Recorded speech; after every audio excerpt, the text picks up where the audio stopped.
Bienvenidos, queridos amigos de La Verdad Absoluta, a este nuevo encuentro con Lutero, el monje maldito, por lo menos con su historia. Demos gracias a Dios de no habernos encontrado topado con semejante personaje. Martín Lutero, que en su derrotero arrancó la mitad de Europa y la hizo quemarse a fuego lento en el infierno, es el objeto del estudio que llevamos adelante aquí en Radio Cristiandad y que nos ubica de entrada en el año 1545 en este capítulo, en el mes de diciembre, habiendo comenzado ya el Concilio de Trento.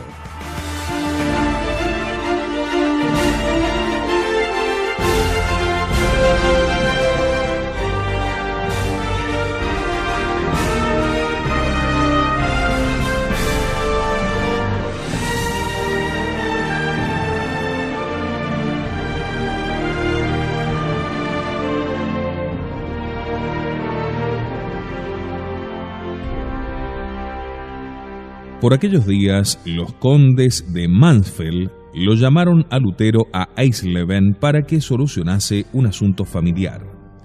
Partió Lutero de Wittenberg el 23 de enero de 1546, llegando a su ciudad natal el 28 del mismo mes. Tras engorrosas gestiones, logró solucionar aquella situación. Enseguida quiso volver. Se sentía muy mal, con angina de pecho. No le fue posible, ya que la muerte lo sorprendió el 15 de febrero a las 3 de la mañana. Sus discípulos le preguntaron si moría perseverando en su doctrina, a lo cual contestó afirmativamente.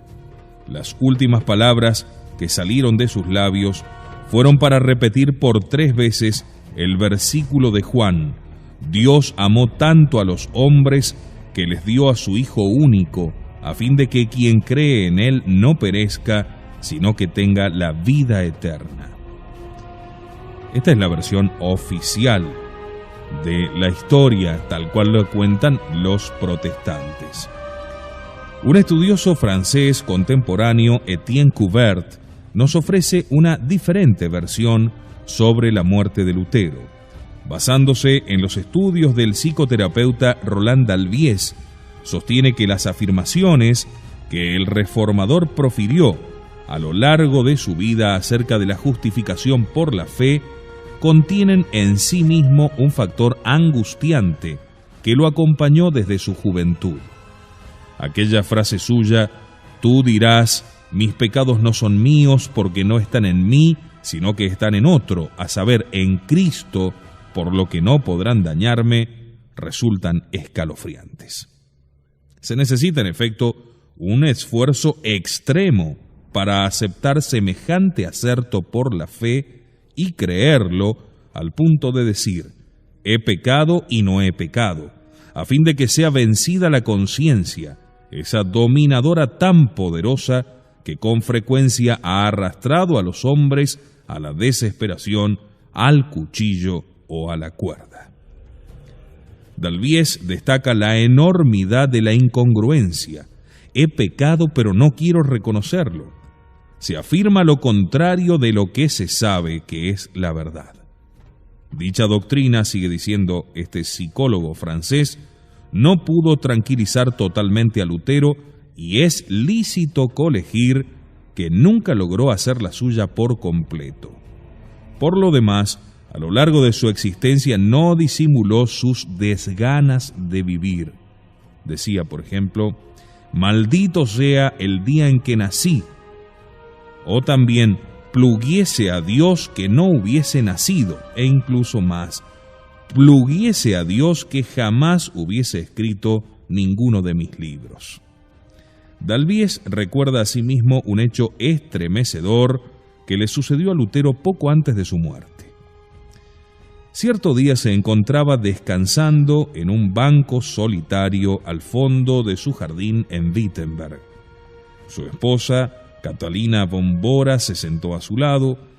Él estaba angustiado y, levantando los ojos al cielo, de repente exclamó: «Oh bello cielo, no te verá jamás. La desventurada Catalina, aterrorizada por lo que acababa de escuchar, se levantó y le dijo: ¿y si volvemos atrás? No, le respondió Lutero. ¿Por qué?, inquirió ella. Porque el carro ha marchado demasiado lejos en el barro. Dicho lo cual, apesadumbrado, regresó a su cuarto. Hecho histórico inocultable y tremendo. Coubert sostiene que la muerte de Lutero fue por suicidio.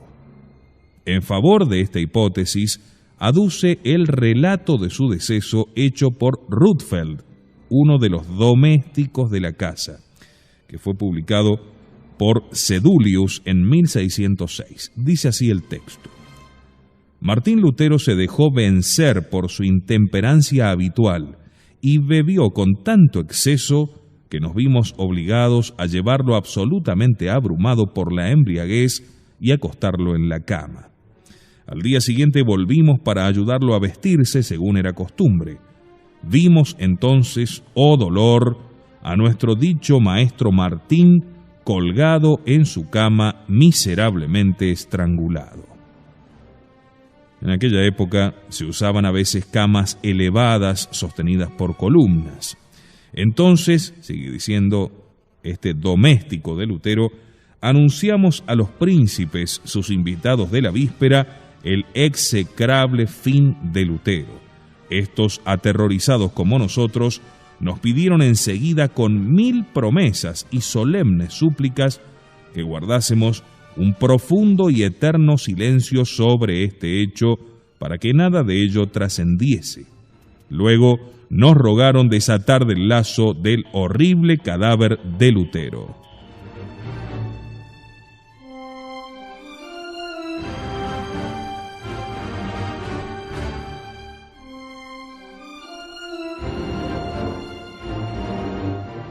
Como puede verse, lamentablemente, la historia, al menos en esta porción, coincide con los relatos de los domésticos. No nos es posible confirmar, sin embargo, esta versión, pero es bastante factible que así haya sido, lamentablemente. Ya también en su libro Tres Reformadores, Maritain da una lista impresionante de amigos, compañeros y primeros discípulos de Lutero que acabaron suicidándose. Sea lo que fuere, el príncipe elector de Sajonia ordenó que sus restos fuesen llevados de Eisleben a la iglesia de Wittenberg. El traslado se hizo en medio de un gran concurso de pueblo, resonando las campanas de las iglesias a lo largo de todo aquel recorrido.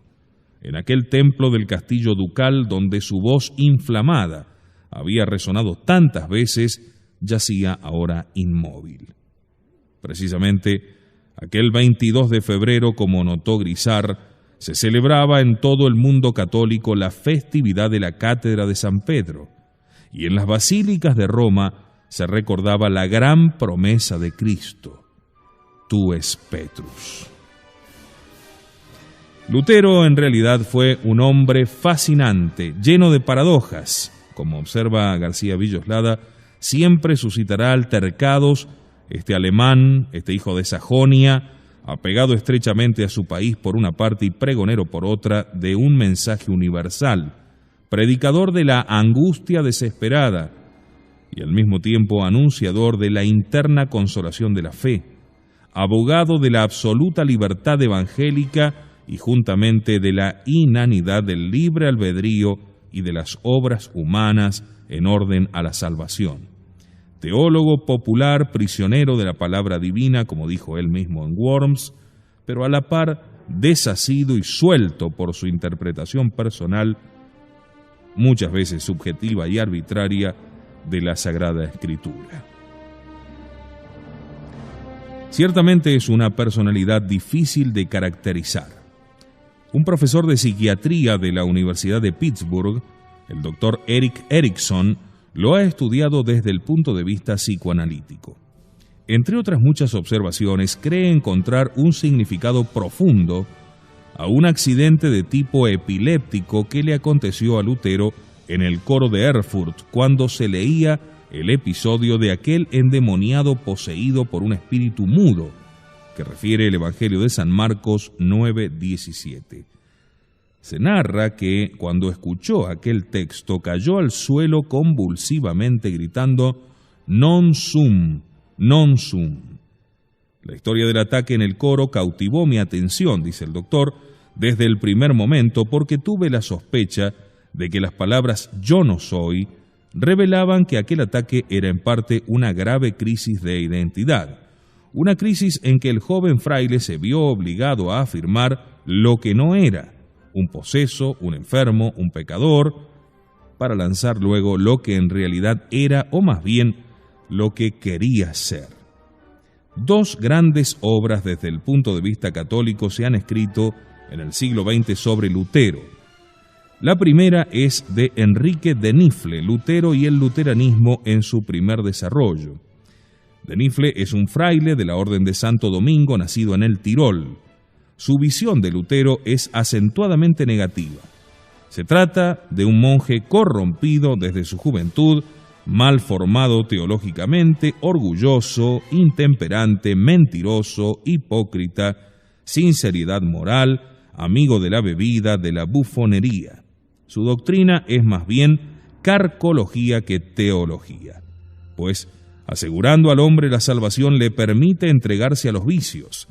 Es una doctrina sin raíces dogmáticas, sino simplemente psicológicas y morales, o por mejor decir, inmorales. Para finalizar, lanza este apóstrofe: Lutero, en ti nada hay divino. Los protestantes, claro, pusieron el grito en el cielo, al menos en el cielo que ellos conocen, al comprender este libro.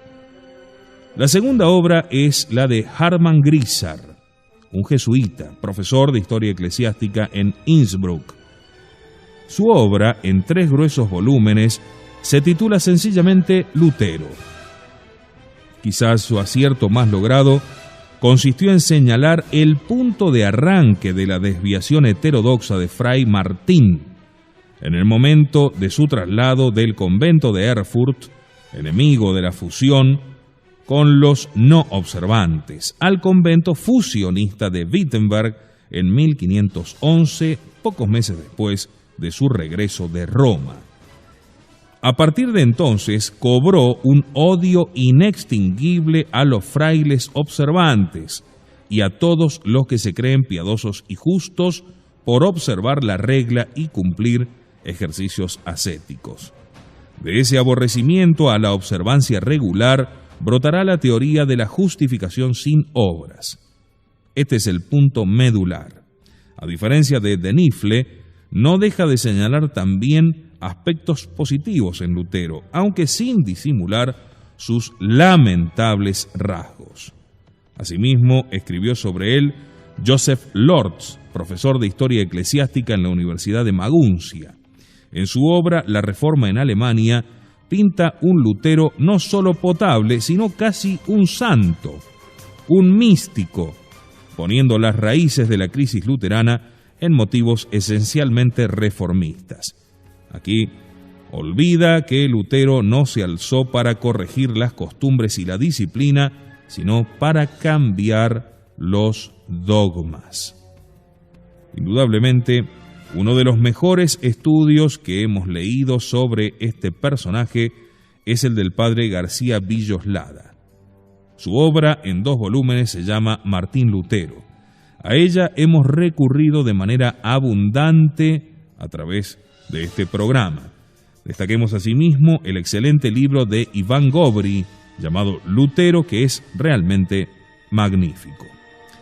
Tratemos de señalar algunos rasgos predominantes de la personalidad de Lutero. Ciertamente tenía notables cualidades humanas. Era un excelente conversador, un hombre muy amable con sus amigos, destacable por su eutrapelia, sin interés alguno por el dinero, liberal con los pobres, de una fuerte inclinación poética y musical, lleno de humor, inteligente, ágil, rápido, penetrante, aunque muy poco lógico y sistemático, Una espléndida pluma y vena oratoria, siempre popular, jugoso, vivo, expresivo, íntimo. Así lo presenta Grisart. En su libro Tres Reformadores, Jacques Maritain lo describe como un hombre temperalmente lírico y a la vez realista, poderoso, impulsivo, valiente, sentimental y de una impresionabilidad morbosa. Este hombre violento tenía bondad, generosidad, ternura y con eso un orgullo indomado, una vanidad petulante. La parte de la razón era en él muy pequeña. Si llamamos inteligencia a la aptitud de asir lo universal, de discernir la esencia de las cosas, de seguir dócilmente los meandros y delicadezas de lo real, Lutero no era inteligente, sino más bien estrecho y sobre todo obstinado. Mas poseía en grado eminente la inteligencia de lo particular y de lo práctico, una ingeniosidad astuta y vivaz, la aptitud de percibir el mal en los otros, el arte de encontrar 1000 expedientes para salir airoso y abrumar al adversario. Tenía en suma todos los recursos que los filósofos llaman la cogitativa, la razón particular. El filósofo francés descubre también en Lutero muchos rasgos de familiaridad, de simpatía. Poseía, dice, una poderosa religiosidad natural, declaraba, oraba, a menudo en voz alta, con gran flujo de palabras que admiraban a las personas. Se enternecía ante una cosecha, ante la bóveda del cielo, ante un pajarito que veía en su jardín. Lloraba ante una violeta recogida en la nieve y que no había podido reanimar. Impregnado de una melancolía profunda, que es lo más grave y lo más humano que hay en él, este hombre que desató la revolución en el mundo se aplacaba con la música, se consolaba tocando la flauta. Los demonios, nos cuenta, huían lejos de ese instrumento. A juicio de Maritain, todo esto deriva de un mismo principio: el predominio absoluto del sentimiento y del apetito. Tal actitud de alma debía naturalmente acompañarse de un profundo anti-intelectualismo, favorecido de otro lado por la formación ocamista y nominalista que recibió en filosofía.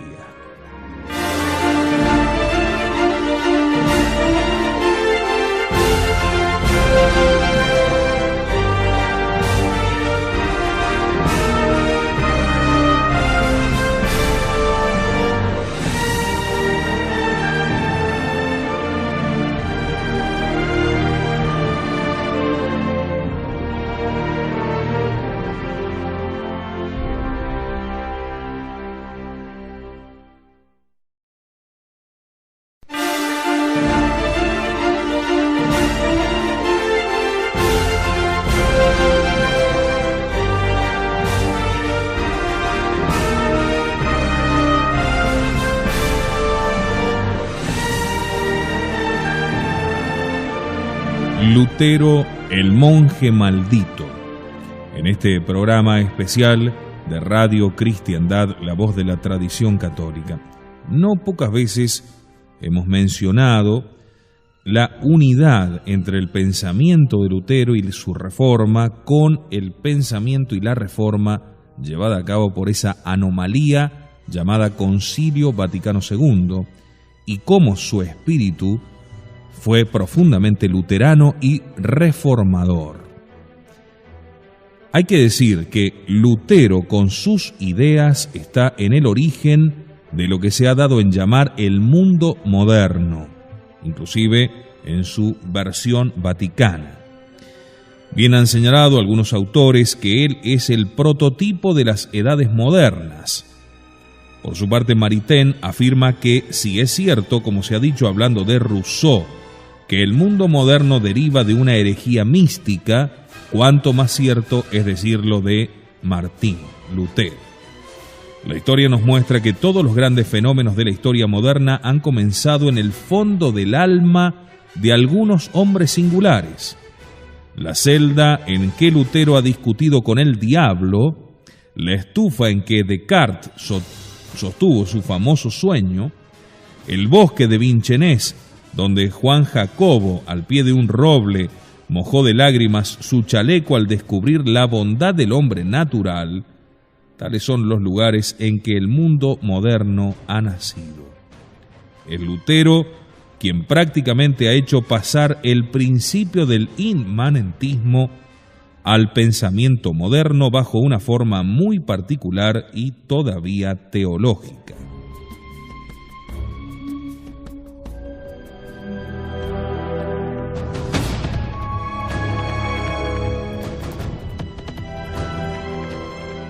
Lo que más choca en la fisonomía de Lutero es el egocentrismo. No un simple egoísmo, sino algo mucho más sutil y mucho más grave. Lo que podríamos llamar un egoísmo metafísico. Su yo se volvió prácticamente el centro de gravedad de todas las cosas, incluido Dios. Desde el día en que resolvió retirar su obediencia al Papa y romper con la comunión de la Iglesia, su yo, a pesar de sus angustias interiores que fueron en aumento hasta el final de sus días, se colocó por encima de todo. Su egoísmo se vuelve trascendental. Toda regla exterior, toda heteronomía, como luego diría Kant, se torna una ofensa insoportable a su libertad cristiana. En 1522 decía, y escribía: «No admito que mi doctrina pueda juzgarla nadie, ni siquiera los ángeles. Quien no escuche mi doctrina no puede salvarse». Lutero hizo de sí mismo el hombre universal, el modelo de todos. Para decirlo de una vez, y básicamente, se puso en lugar de Jesucristo. Por eso su doctrina no es más que una universalización de su propio yo, y por eso muchas veces hemos dicho y diremos, a contrario de lo que comúnmente hoy se dice acerca de quiénes son los cristianos, que los protestantes no creen verdaderamente en Cristo, sino en un Cristo que se han inventado, pero no en el verdadero Cristo. Miradas así las cosas, lo que distingue al padre del protestantismo de los otros grandes heresiarcas es que estos últimos partían ante todo ya de un error dogmático, de una idea de doctrina equivocada. Sea cuales fueren sus orígenes psicológicos, la causa de estas herejías es una desviación de la inteligencia, y las aventuras personales de sus autores solo nos importan en cuanto han condicionado esa desviación. Pero el caso de Lutero es distinto. Es su vida, es su historia lo que importa.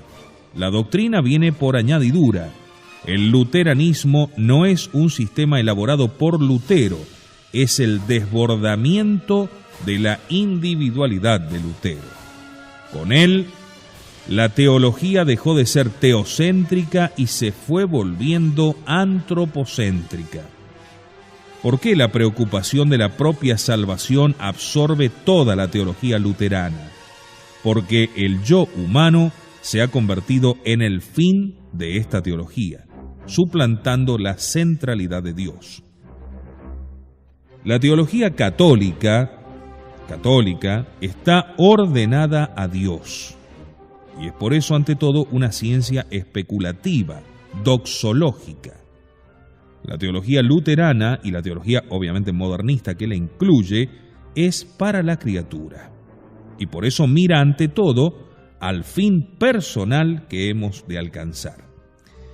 Más aún, otros autores ven en esta involución del pensamiento de Lutero que, en el fondo, es una justificación del mundo moderno, la exaltación desmesurada del hombre, aunque a primera vista parezca lo contrario. Según la teología luterana, la gracia permanece extrínseca a la criatura, ya que el hombre sigue encerrado en su condición de hijo de la ira, incapaz de producir un acto sustancialmente sobrenatural. Dice Lutero: yo digo que sea en el hombre, sea en los demonios, las fuerzas espirituales no sólo corrompidas por el pecado, sino completamente destruidas, de suerte que no queda en ella, en el alma, más que una razón depravada y que una voluntad enemiga de Dios, cuyo único pensamiento es la lucha contra Dios. En última instancia, aunque esto parezca paradojal, no es Dios quien nos salva. En realidad, dice Lutero, somos nosotros solos, quienes tomamos el manto de Cristo para cubrir nuestras vergüenzas, y quienes usamos de esta habilidad de saltar de nuestro pecado sobre la justicia de Cristo y de estar así tan ciertos de poseer la piedad de Cristo como de poseer nuestro propio cuerpo. Esto es pelagianismo elevado a la desesperación. En definitiva, es solo el hombre a quien corresponde operar su redención, forzándose a una confianza insensata en Cristo. Se trata de una paradoja, porque de hecho sucede así, y esto es un resultado inevitable de la teología de Lutero. Pero ello no impide que, en teoría, se caiga simultáneamente en el exceso contrario, ya que Lutero dice que la salvación y la fe son de tal modo la obra de Dios y de Cristo que ellos solos son los agentes sin ninguna cooperación activa de nuestra parte.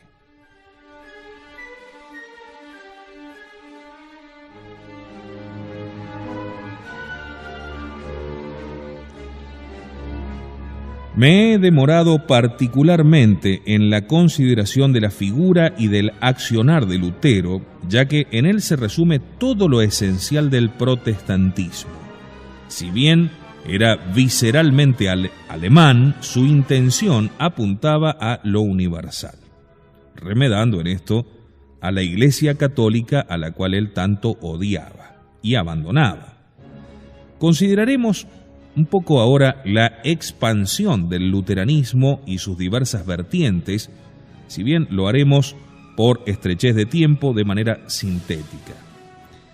El gran período protestante comienza con el levantamiento de Lutero en Alemania, al que siguen de cerca los de Zwinglio y Calvino en Suiza y el de Enrique VIII en Inglaterra. A estas tres grandes vertientes nos limitaremos, si bien algo diremos antes de otros personajes no tan destacados. Ya en vida de Lutero existió una interna protestante que se iría agravando con el paso de los años. Una vez que el magisterio de la Iglesia, que pertenece al Papa y a los obispos reunidos en concilio, fue dejado de lado, los maestros se fueron arrogando una autoridad extraordinaria, capaz de monopolizar la interpretación autorizada de la Escritura, al punto de afirmar su verdad con exclusión de las otras. El gran Bossuet, al comienzo de su minuciosa historia de las variaciones de las iglesias protestantes, señala que lo propio del hereje, es decir, de quien tiene una opinión particular, es aferrarse a sus propias ideas, y lo propio del catolicismo, es decir, de lo universal, es preferir el sentir común de toda la Iglesia a sus propios sentimientos. La corriente emancipatoria de la tutela eclesiástica desencadenó el individualismo religioso. El abanico de ideas que pudo observarse fue el resultado lógico del principio del libre examen. Los grandes reformadores todavía pudieron, gracias a su prestigio personal, mantener una apariencia de unidad, pero muy pronto esta apariencia daría por tierra. Wittenberg no llegó a ser nunca la Roma luterana. Lutero fue testigo de este desencadenamiento de opiniones que divergirían sustancialmente de sus tesis originales. Preocupado por estos excesos, se creyó obligado a confiar a los príncipes el cuidado de restablecer la disciplina exterior. Ello no fue nada fácil, y el reformador debió sufrir mucho en su deseo de mantener intacta lo que creía ser la pureza de la fe. Uno de los primeros encontronazos lo tuvo con un profesor, Andrés Bodenstein, que se hizo llamar Karlstadt por su ciudad de origen. Hasta 1522 parece que coincidía con Lutero en admitir en la Eucaristía la presencia real de Cristo bajo la forma de impanatio, la empanación. Pero más tarde elaboró su propia teoría. ¿Y por qué no? Cuando Cristo prometió que nos daría su cuerpo y su sangre, se refería a su pasión y muerte. En el altar no hay más sustancia que la del pan y la del vino. No dijo Cristo, este pan es mi cuerpo, sino este, y apuntaba a su propio cuerpo, es el cuerpo mío. Como se ve, no solo negaba la transustanciación, sino también la presencia real. A Karlstadt lo siguieron varios más. Lutero los llamaba sacramentarios y les dedicó un libro contra los profetas bajados del cielo, así se llama el libro. Allí comienza diciendo Lutero, una nueva tempestad viene hacia aquí. El doctor Karlstadt ha apostatado de nosotros para convertirse en nuestro peor enemigo. Lo tratará duramente. Aquí mi Karlstadt se desploma como un cerdo que zampa perlas o como un perro que se ha devorado el santuario. Es un sofista, un chiflado. El doctor Karlstadt es mucho más loco que los papistas, dirá, porque se fía de su propia razón, que es una maga, embaucadora y mujer del diablo.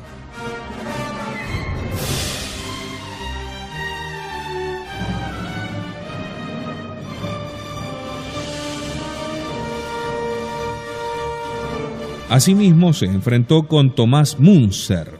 Este personaje, que se inspiró en Joaquín di Fiore, mantenía contacto con los husitas de Bohemia. En aquel ambiente concibió su Manifiesto de Praga, anunciando la nueva iglesia del Espíritu. Si a alguien le suena algo parecido a lo que acontece actualmente en la iglesia, no es mera casualidad. Tras volver a Alemania fue nombrado párroco de Alstadt, pequeña ciudad agraria de Turingia que quiso contraponer a Wittenberg. Unía la idea luterana del sacerdocio universal con ciertas utopías sociales bien al estilo comunista. Fue seguido por grandes multitudes y colaboró, como dijimos, en el levantamiento de los campesinos. Tomás Münzer. Lutero escribió a raíz de ello una carta a los príncipes de Sajonia acerca del espíritu revolucionario, previniéndoles contra Münzer, a quien calificó de demonio, o al menos de portavoz del diablo. Se opuso también a Jan Schneider, llamado Juan Agrícola, naturalista y médico natural de Eisleben, luego de haber sido íntimo amigo suyo. El Agrícola sostenía que el Evangelio nos hace libres de la ley. Presintiendo las graves consecuencias morales de esta doctrina, le dijeron a Lutero que en Juan Agrícola podía esconderse un nuevo Tomás Münzer. Con todo, Lutero lo invitó a trasladarse a Wittenberg para enseñar allí teología. Sin embargo, Agrícola persistió en sus ideas, amparándolas en San Pablo. Lutero publicó entonces las tesis antinomistas e intentó rebatirlo diciendo que no había que omitir la predicación de la ley, que muestra a los hombres el pecado y la ira de Dios. Luego publicó un nuevo tratado contra Agrícola. Por fin, este debió huir. Incluso con Felipe Melanchthon tuvo problemas. Por cierto, era este uno de sus más antiguos seguidores, un hombre de su plena confianza. Profesor desde muy joven en las universidades de Tubinga y Wittenberg, había descubierto en la doctrina de Lutero una respuesta a sus problemas personales, por lo que sentía por el reformador un afecto particular. Con todo, advirtiendo los peligros de la tesis de la justificación por la mera fe, en un libro suyo llamado Los lugares comunes, atribuyó cierto papel a la cooperación humana en la obra de la salvación. A Lutero, que proclamaba Dios salva al que quiere, respondía no, Dios salva al que lo quiere. Dentro del conjunto de los luteranos era uno de los que estaban más cerca de la Iglesia Católica. Hemos visto ya cómo, al redactar la Confesión de Augsburgo, hizo todo lo posible por hallar fórmulas que pareciesen aceptables. ¿Por qué lo toleró Lutero? Por afecto, y porque veía en él una especie de complemento suyo. Decía: yo soy el grosero leñador que debe preparar los caminos. El maestro en artes Felipe se acerca dulce y tranquilo, cultiva, siembra, planta, riega con fortuna.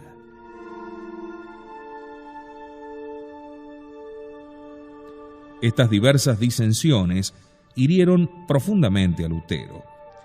Refiriéndose a ello, así le escribía a Zwinglio: le asusta a uno ver cómo donde en un tiempo todo era tranquilidad e imperaba la paz, ahora hay donde quiera sectas y facciones, una abominación que inspira lástima. Me veo obligado a confesarlo, mi doctrina ha producido muchos escándalos. Sí, no lo puedo negar. Estas cosas frecuentemente me aterran, sobre todo cuando mi conciencia me recuerda que hemos destruido el presente estado de la Iglesia tan tranquila y tan apacible cuando estaba bajo el papado. Es extraño y escandaloso, sigue diciendo Lutero, habiendo traído a la luz la pura doctrina del Evangelio, que vaya el mundo cada día de mal en peor. Los nobles y los campesinos han comenzado a vivir tranquilos con sus creencias. Son cerdos, piensan como cerdos. La malicia del hombre es tal que no creo pueda perdurar el mundo. Es una indiscutible experiencia que nosotros los predicadores somos ahora más despreciables, más ociosos que cuando estábamos bajo la sombra del papado. Un día le confió a su querido amigo Melanchthon: ¿cuántos maestros distintos surgirán en el siglo próximo? La confusión llegará un día al colmo. Ciertamente no se equivocaba Lutero.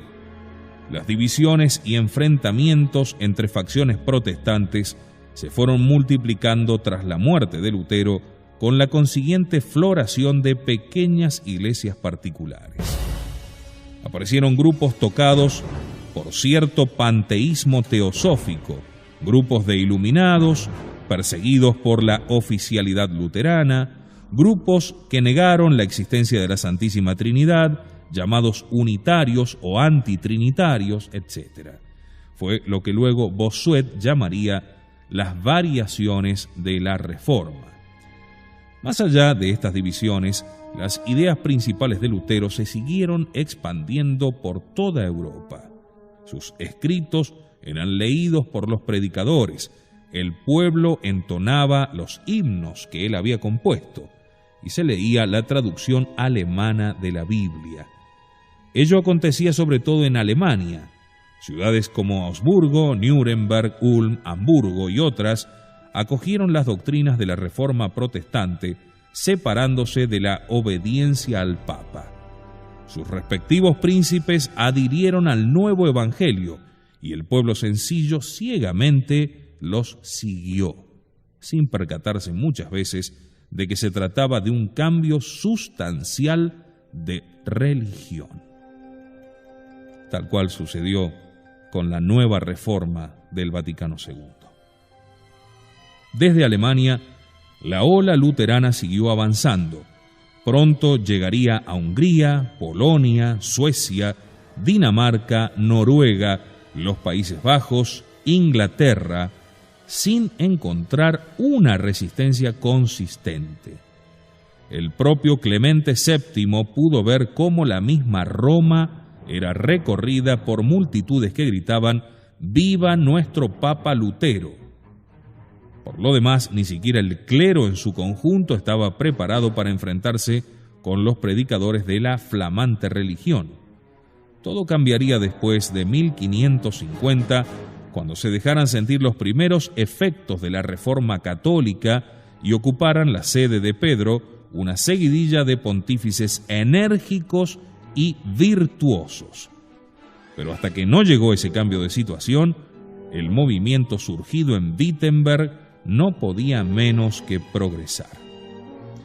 En nuestro próximo encuentro seguiremos hablando de estas repercusiones y de este extenderse ya de todas las ideas de este apóstata, de este hereje, de este Lutero, el monje maldito. Muchas gracias.